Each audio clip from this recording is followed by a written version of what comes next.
ஆடும் மயிலாய் உருவெடுத்து அன்றிறைவன் தாளர்ச்சித்த நாயகியாம்.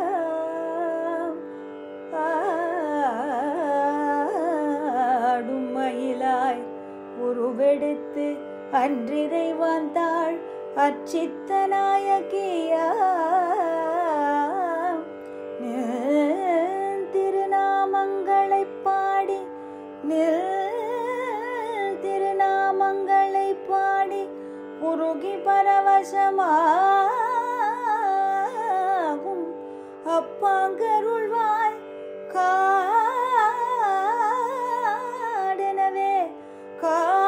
காடெனவே பொருள் சூழ் திருமயிலாபுரி கற்பகமே